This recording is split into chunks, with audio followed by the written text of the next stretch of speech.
జగన్మోహన్ రెడ్డి ప్రభుత్వంలో ఇన్ని పథకాలు ఎవరు చేయలేదు. ఆయనే మాకు కావాలా. ఇప్పుడు కూడా తెలంగాణ విడిపోయినాక ఈయన చంద్రబాబు నాయుడు ఫస్ట్ ముఖ్యమంత్రి, ఈయన రెండో ముఖ్యమంత్రి. ఇన్ని పథకాలు పెట్టడం ఈయనే ధర్మదేవుడు మాకు కావాలా. అమ్మఒడి ఆట వాళ్ళకు, మత్స్యకారులకు, ముగ్గనేసే వాళ్లకు, 45 ఏళ్ళకు మాకు పింఛని 3000 చేసినాడు. ఆయనే మాకు కావాలి. ముఖ్యంగా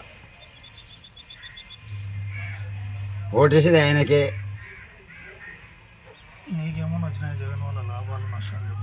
నాకు లాభాలు జగనన్న కాలనీలో ఇల్లు ఇచ్చినాడు. ఇల్లు వేసుకున్నా పింఛన్ వచ్చింది. మా వాళ్ళకు 45 ఏళ్ళు 18,000 పడుతుంది. అమ్మఒడి అది ఆధార్ సీ కార్డు కింద మా వాళ్ళకు ఆపరేషన్ చేసుకుంటాను. ఆయన వల్ల మా విలేజ్ వచ్చేసి ఆంజనేయపురం. మా ప్రభుత్వం వచ్చేసి ఏం బాగాలేదు. ఇక్కడ యువతకు ఉద్యోగాలు కానీ ఏంటైనా ఏం ఇవ్వట్లేదు. నా డిగ్రీ ఇంటికని ఖాళీగానే ఉన్నాను, ఏం చేయట్లేదు. ఇక్కడ వాళ్ళ బాబాయిని చంపుకున్న జగన్మోహన్ రెడ్డి ప్రభుత్వాన్ని పాలించలేకపోతున్నారు. ఆయన జైల్లో ఉన్నా సరే వాళ్ళ చెల్లెలు పాదాలు వేసి ఆయనకి ఎంతో త్యాగం చేసింది. కానీ ఇప్పుడు వాళ్ళ చెల్లెలను కంటి దగ్గర కన్నుపూసలాగా చూసుకుంటా ఆయన. కడప జిల్లా జమ్మలమడుగు మండలం, జమ్మలమడుగు తాలూకా పెద్దలూరు గ్రామం. నా పేరు రామచంద్ర. ఇక్కడ వైసీపీ అరాచకాల గురించి, వైసీపీ ప్రభుత్వం గురించి ఏం చేస్తారంటే ఈ మద్యపాన నిషేధం అయితే, నిత్యావసర సరుకులు అయితే, ఈ ఛార్జీలు అయితే, దీని గురించి మొత్తం నవరత్నాలని జగన్మోహన్ రెడ్డి అందరినీ మోసం చేసినాడు. ఈ నవరత్నాన్ని ఇచ్చినది ఏం లేదు ఆయన. దాని గురించి మామూలుగా ఎప్పుడైతే టీడీపీ స్పందనలో ఇంతకుముందు వైసీపీ గాలి ఎట్ట దొరికిందో అట్లా టీడీపీ గాలి వీస్తుందని మేము అనుకుంటున్నాము. ఈ కడప జిల్లాలో మామూలుగా ఈ 7 నియోజకవర్గాలకు గాను ఒక 5 మేము గెలుస్తామని మేము అనుకుంటున్నాము. ఖచ్చితంగా జమ్మలమడుగు అయితే భూపేశ్ రెడ్డి ఖచ్చితంగా గెలుస్తాడు. దానికి ఇబ్బంది ఏం లేదు. కానీ పార్లమెంట్ గురించి మామూలుగా ఎవరు వచ్చిన వచ్చి గెలిచేదానికి అవకాశం ఉందని మేము అనుకుంటున్నాము. శ్రీకాంత్ యాదవ్, మా పెద్ద బస్సుల గ్రామం, జమ్మలమడుగు నియోజకవర్గం. ఇక్కడ ఉన్న జగన్మోహన్ రెడ్డి సొంత జిల్లాకు అన్నీ అడిగి అబద్ధ ప్రచారం తిరిగి అనాథులు తిరిగి అందరితో ఓట్లు ఎక్కించుకున్నాడు. ఈరోజు ఆయన చేతులు ఎత్తడం జరిగింది. యువతను ప్రజలను అందరినీ మోసం చేశారు. ఇక్కడ స్టీల్ ప్లాంట్ కడతాన్ని 5 ఏళ్ళ నుంచి ఇక్కడ ఒక్క రాయి కూడా వేయలేదు. 2 సార్లు ఆయన శంకుస్థాపన చేశాడు. ఆయన ఇక్కడ యువతను అందరినీ చాలా మోసం చేశారు. రాష్ట్ర ప్రజలందరూ చాలా గమనిస్తున్నారు. ఇక్కడ జమ్మలో ఉన్న ఎమ్మెల్యే గారు కూడా ఒక రోడ్లు కానీ ఇక్కడ కానీ ఏది కానీ చేయలేదు ఆయన గారు ఇక్కడ మళ్ళీ నేను గెలుస్తూ ఉంటున్నాడు. ఏం డెవలప్ చేయలేదు వాళ్ళు. నా పేరు కే కదీర్, నేను రియల్టర్. గతంలో 2009లో రాజశేఖర్ గారు సీఎం ముఖ్యమంత్రి అయినప్పుడు జమ్మూరు దగ్గర ఒక స్టీల్ ప్లాంట్ అని శంకుస్థాపన చేశారు. అది ఆయన చనిపోయిన తర్వాత నిర్వహణ అయిపోయింది. మళ్ళా జగన్ రెడ్డి గారు 2019లో గెలిచినప్పుడు ఆయన శంకుస్థాపన చేసినారు.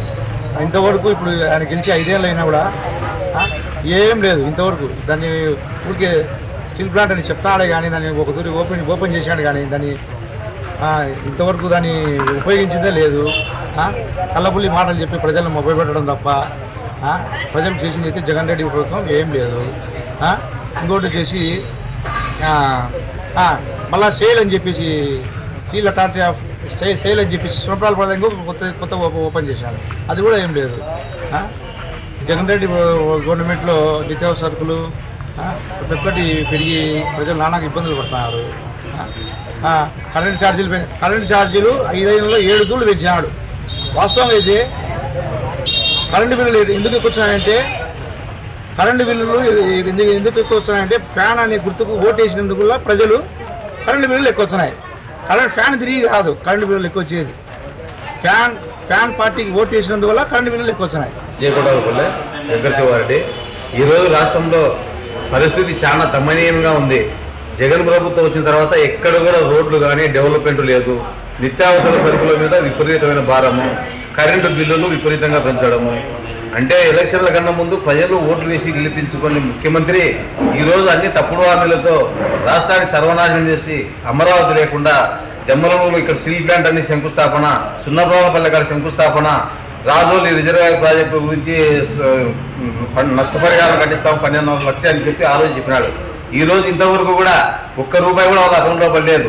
వాళ్ళు భూములు ఇచ్చిన రైతులు ముద్దునూరు ఆఫీసులో మొత్తం రిజిస్టర్ ఆఫీసులో బ్యాన్ చేసి పెట్టినారు. వాళ్ళు రైతులు ఈరోజు ఆడపిల్లలు పెళ్లి చేసుకోవాలన్నా, పంట పొలాలకు తెచ్చిన పెట్టుబడి అప్పులు కట్టాలన్నా ఎక్కడ ఎటువంటి నష్టం తప్ప వేరేది ఏమీ లేదు. ఈరోజు ఎందుకంటే రాష్ట్రంలో ఇక్కడ జమ్మలమడు ఎమ్మెల్యే పెద్ద గొప్పలు చెప్తా పోతుంటాడు అనమాట. నేను అభివృద్ధి చేసిన అని. కనీసం జగనన్న కాలనీలు చూడండి, ఏ గ్రామాలకైనా పోయి చూడండి పోండి మీరు. కనీసం ఒక 10 బిల్డింగులు కట్టిన పాపాన్ని కూడా పోలేదు ఈ ఎమ్మెల్యే గారు. కానీ ప్రజలు అన్ని గమనిస్తూ ఉన్నారు. ఎందుకంటే ఎవరికి ఏం చేస్తారు, ప్రజలు ఏ నాయకుడు అయితే రాష్ట్రాన్ని సురక్షితంగా పరిపాలిస్తాడు. ఈరోజు రాష్ట్రంలో మళ్ళా మన పాత ముఖ్యమంత్రి గారి రాష్ట్రాన్ని సస్యశ్యామలంగా చేసి ఈ రాష్ట్రాన్ని ముందుబాటులో నడుపుతారని కూడా నేను ఈ సభాముఖంగా మీకు తెలియజేస్తాను. నా పేరు డాక్టర్ ఎస్ హనుమంత్ నాయక్. గత 4.5 సంవత్సరాలుగా జగన్మోహన్ రెడ్డి గారు వైసీపీ గవర్నమెంట్ వచ్చాక జమ్మలమడుగు నియోజకవర్గంలో ఏదో ఉద్ధరిస్తానని చెప్పి దాదాపుగా 50,000 మంది యువకులకి నిట్టనలో మోసం చేశాడు. స్టీల్ ప్లాంట్ వేస్తానని చెప్పి మన తాలూకాలో జమ్మలమడుగు, కడప జిల్లాలో జమ్మలమడుగుని ఎన్నో అభివృద్ధి పాదంలో పెడతానని చెప్పి మాయమాటలు చెప్పి ఆ రోజు ఓట్లు దండుకున్నాడు. ఈరోజు 4.5 సంవత్సరాలు అవుతుంది. దాదాపుగా 3 సార్లు చేసిన శంకుస్థాపనే పదే చేస్తూ జనాల్ని మభ్యపెట్టడంలోనే ఉంది తప్ప అతని యొక్క నిజాయితీని ఇప్పటికీ నిరూపించుకోక, ఇప్పుడు కనీసం ఆ రోజు చెప్పినాడు ఎలక్షన్ల ముందు 6 నెలల ముందు ఎవరైనా శంకుస్థాపన చేస్తారు, ఎలక్షన్ అయిపోయిన 6 నెలలకు శంకుస్థాపన చేసిన దానిలో నిజాయితీ ఉందని చెప్పాడు. ఆ రోజు మేము ఇప్పుడు ముఖ్యమంత్రి గారిని అడుగుతున్నాము, సార్ మీరు ఆ రోజు చెప్పినారు ఏమని 6 నెలల తర్వాత ముందు చేస్తే ఎవరైనా చేస్తారు, ఎలక్షన్ ముందు 6 నెలల తర్వాత చేసిన విధేయత ఉందని చెప్పారు. ఈ రోజు మీ విధేయతను మీరు ఎక్కడ ప్రూవ్ చేసుకున్నారు? దాదాపు యువత దాదాపుగా 1,00,000 మంది 30,000 మంది ఈ తాలూకాలో జిల్లాలో ఉండే 1,00,000 మంది యువతని ఈ రోజు నిట్టనలో మోసం చేసినారు. స్టీల్ ప్లాంట్ చేస్తాము, అదిగో అది చేస్తాం, రాజోలు ప్రాజెక్ట్ చేస్తాము, స్టీల్ ప్లాంట్ చేస్తాము, జమ్మలమడుగు నియోజకవర్గాన్ని చిత్రపటంలో నిలబెడతానని పుట్టినా ఇక్కడే పెరిగినా అని చెప్పి మాయమాటలు చెప్పి ఈరోజు నిట్టనలో యువతని ఏ విధంగా పనికి రాకుండా డ్రగ్స్కి మందుకి బానిస చేశారు తప్ప వాళ్ళకి ఉపాధి కలిగించడంలో కానీ అన్ని రకాలుగా వైఫల్యం చెందినారు తప్ప ఊరికే మాయమాటలు చెప్పుకుంటా 4.5 సంవత్సరాల కాలం గడిపినారు. ఇప్పుడు రాబోయే రోజుల్లో 6 నెలలు ఉంది. యువత అంతా ఒక్కడే కంకణం కట్టుకున్నారు. మెగా డిఎస్సీ అని చెప్పి ఈరోజు మోసం చేసినారు, స్టీల్ ప్లాంట్ అని మోసం చేసినారు, పోలీసు రిక్రూట్మెంట్ అని చెప్పి ప్రతి దాంట్లో ప్రభుత్వ ఉద్యోగంలో ప్రతి దాంట్లో వైఫల్యం చేసినారు. ఈరోజు యువత ఒకటే కంకణం కట్టుకున్నారు. మార్పు వస్తుంది.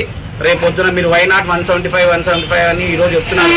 జనాలు కూడా వైనాట్ 175 ఇవ్వాలనే ఆలోచనలో ఉన్నారు. కాబట్టి ఇది మీరు ఆలోచించాలి. ఇప్పటికైనా 4 నెలలు 5 నెలల సమయం ఉంది.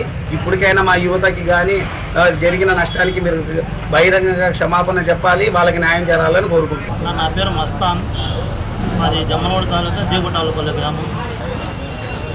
ఈరోజు మా ముస్లిం సమాజంలో వస్తే ఈ జగన్ ప్రభుత్వం వచ్చినాక మైనార్టీలకు చాలా ద్రోహం చేసినాడని మా వాళ్ళంతా అనుకుంటా ఉన్నారు.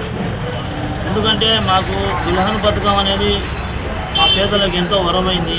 దానికి షరతులు పెట్టి కూడా ఈరోజు జగన్మోహన్ రెడ్డి ఆ రోజేమో నేను ₹1,00,000 ఇస్తా అన్నాడు, కానీ ఇప్పుడు మళ్ళీ షరతులు పెట్టి ఈ యొక్క పథకాన్ని లబ్ధిదారులకు దూరం చేస్తూ ఉన్నాడు. అంతేకాకుండా నిత్యావసర వస్తువులు విపరీతంగా పెరిగినాయి. పండుగలకు కానుకలు వచ్చేటివి సంక్రాంతి, రంజాను, క్రిస్మస్ అనేవి వస్తూ ఉన్నాయి. అన్నా క్యాంటీన్ కూడా పథకాలు బాగున్నాయి, పేదలకు చాలా వరంగా ఉన్నాయి. రైతుల పరిస్థితి అయితే దయనీయంగా ఉంది. వర్షాలు పడక మేము చాలా ఇబ్బంది పడుతున్నాం. పంటలు వేసుకోలేదు, స్వయంగా కాలేదు, పంటలు లేవు. మేము ఎట్లా బతకాలనో అర్థం కాలే. ఈ ప్రభుత్వంలో ఇటువంటి పరిస్థితుల్లో నిత్యావసర వస్తువులు ధరలు పెరిగి ఇట్లా ఇబ్బంది పడుతూ ఉన్నాం. కరెంటు ఛార్జీలు పెరిగి మేము ఆ బిల్లులు కట్టుకోలేక ఇబ్బంది పడుతూ ఉన్నాం. అట్లా పోతే బస్సు ఛార్జీలు విపరీతంగా పెంచాడు. మందు మూటలు రైతుల విషయానికి వస్తే రైతులకు సంబంధించి హాస్పిటల్ ధరలు అంతకంత పెరిగినాయి. 800 ఉండే బస్తా 1600 చేసినారు. 300 ఉండే మందు డబ్బి పురుగుల మందు 600 చేసినారు. మా రైతు సామాజిక వర్గానికి ఈ ప్రభుత్వం వచ్చినాక అధిక భారం పడింది. రైతులకు చేసినది ఏమీ లేదు. రైతు ప్రభుత్వం అని ఈ వైఎస్ఆర్ ప్రభుత్వం చెప్పుకుంటూ ఉంది. రైతులకు ఏమీ చేయలేదు. రైతు పూర్తిగా వ్యతిరేకంగా ఉన్నాడు. ఆలోచన చేసుకొని ఈ యొక్క వైసీపీ ప్రభుత్వం చేసే ఈ ప్రభుత్వం పేదలకు, రైతులకు, నిరుద్యోగులకు ఎంతో అన్యాయం చేసింది. ఆ రోజు నిరుద్యోగుల కోసం ప్రత్యేక హోదా అని జగన్మోహన్ రెడ్డి చెప్పినాడు. ఈరోజు ఆ ప్రత్యేక హోదా ఊసే ఎత్తకుండా ఈ యొక్క 22 మంది ఎంపీలు ఉన్నా కూడా ఎప్పుడే కానీ ఎవరిని దొరకపోయి మాకు ప్రత్యేక హోదా కావాలని అడిగిన రోజే లేదు. దీని గురించి చూస్తే జగన్మోహన్ రెడ్డి అంతా దొంగ నాటకం, దొంగ మాటలు అన్నీ చెప్పి ప్రజలను మభ్యపెట్టి మాకు అన్ని ఓట్లు వేసుకున్నాడు. ఈ పొద్దు ఆ పరిస్థితి లేదు. మళ్ళీ మేము ఆలోచించుకుంటా ఉన్నాం. ఈ యొక్క చంద్రబాబు నాయుడు అయితేనే రాష్ట్రాన్ని అభివృద్ధి చేస్తాడు. ఎందుకంటే గతంలో ఆయనకు అనుభవరీత్యగా హైదరాబాదు, సైబరాబాదు ఇలా ఎంతో నగరాలు సృష్టించి ఉద్యోగాలు కల్పించి చాలా మందికి నిరుద్యోగులకు బాసటగా నిలిచాడు. గతంలో నిరుద్యోగ వృత్తి కూడా కొందరికి ఉద్యోగాలు కాని వాళ్ళకు నిరుద్యోగ వృత్తి కూడా ఇచ్చేవాడు. అది ఆ పథకాన్ని కూడా ఆయన తీసేశాడు. మరి ఉద్యోగాలను ఆయన ఇస్తాడంటే లేదు. మా ప్రాంతానికి వచ్చే స్టీల్ ప్లాంట్ ఉంది. ఇక్కడ ముఖ్యంగా కడప జిల్లాకు స్టీల్ ప్లాంట్ అనేది ఉంది. కానీ ఆ స్టీల్ ప్లాంట్ పునరుద్ధరణ కానే కాలేదు. ఊరికి పేరుగా స్టీల్ ప్లాంట్ అనేది వాడుకుంటా ఉన్నాడు. అన్నూరు గంగయ్య కెమెరాలో మాట్లాడుతున్నాను సార్. గవర్నమెంట్ ఏంటంటే అభివృద్ధి ఏమి నాకేం రాలేదు. ఇప్పుడు జగన్మోహన్ రెడ్డి అయితే వరకు ఇక్కడైతే సుధీర్ రెడ్డి వరకు అయితే మాకేం అభివృద్ధి లేదు. జగన్మోహన్ రెడ్డి అయితే అమ్మఒడి ఒక పాపకు అందింది ఒక్కసారే, మళ్ళీ మాకు మిగతాది ఏం రాలేదు. జగన్మోహన్ రెడ్డి తిని ఏమంటే జగన్మోహన్ రెడ్డి ముఖ్యమంత్రి అయితే మాకేం అభివృద్ధి లేదు. ఈ సుధీర్ రెడ్డి గారి వల్ల మాకు ఏ అభివృద్ధి లేదు. ఇక్కడ గ్రామంలో మా ఈ గూడెం చెరువు గ్రామంలో ఒక రోడ్డు కానీ ఒక దేనికి కానీ ఏది లేదు. ఇదిగానే ఏమంటే జగన్మోహన్ రెడ్డి పుట్టినరోజు అతను ఏరియా ప్రిన్సిపల్ తీసుకుపోయి ఈ సైకిల్ దొరుకుతున్నా నడచలేక నాకు పింఛనీ రాదు, ఏమి రాదు, నాకు ఏ ఆదాయం లేదు. ఉండింది ఏదన్నా అంటే వాస్తవంగా చెప్తా సార్. మీరు కానీ ఏదో ఇంకొకరికి ఇచ్చినారు దాని గురించి మేము కాదని లేదు. ఏదైనా జరిగినట్టు చెప్పాలా. అబద్ధాలు మా చేత రాదు సార్. ఏదైనా ఇప్పుడు భూమేశ్వర రెడ్డి వచ్చినాడు, ఆ శవాలకు రోడ్డుకు లేదన్నాడు, చేసినాడు. చేసి 3 రోజులు చేస్తా అన్నాడు, 3 రోజులు చేసినాడు. అది ఓకే. అతని పద్ధతి ఏదో నేత వయసైనా కొంత రాజకీయాల్లో అనుమలేకపోయినా కరెక్ట్గా చెప్పినాడు, చేసినాడు. అవతలైతే ఆ రాళ్ళన్నీ ఎత్తుకుంటే ఆ చికెన్ భాష వారికి ఇంటికారంటే అవతల ఇది నుండి ఈది వరకు బాగా లెవెల్గా చేసినాడు, బాగా కరెక్ట్గా చేసినాడు. అది మొదటి పాయింట్ చెప్తున్నాను. Okay sir. అది మాకైతే అన్ని పథకాలు అందినాయి, కానీ ఆయన డెవలప్మెంట్ మీద మాకు నిత్యావసర వస్తువులు చాలా ఎక్కువ అయిపోయి చాలా ఇబ్బంది పడుతున్నాము. ఆయన ఆ దృష్టి అంతా నిత్యావసర వస్తువుల మీద పెడితే బాగుంటుంది. ఆయన చేసే పనులు అయితే మంచి పనులే చేస్తున్నారు, కానీ లోకల్ నాయకులంతా బ్యాడ్ నేమ్ తెప్పిస్తున్నారు. ఆ లోకల్ నాయకులు మార్చేయగలిగితే బాగానే ఉంటుంది. ఆయన జగన్ పరిపాలన అయితే బాగానే ఉంది. ఆయన ఉన్న లబ్ధి పొందిన అన్నీ మాకు అందినాయి. ఆయన అంటే ఏం లేదు, బాగానే ఉంది.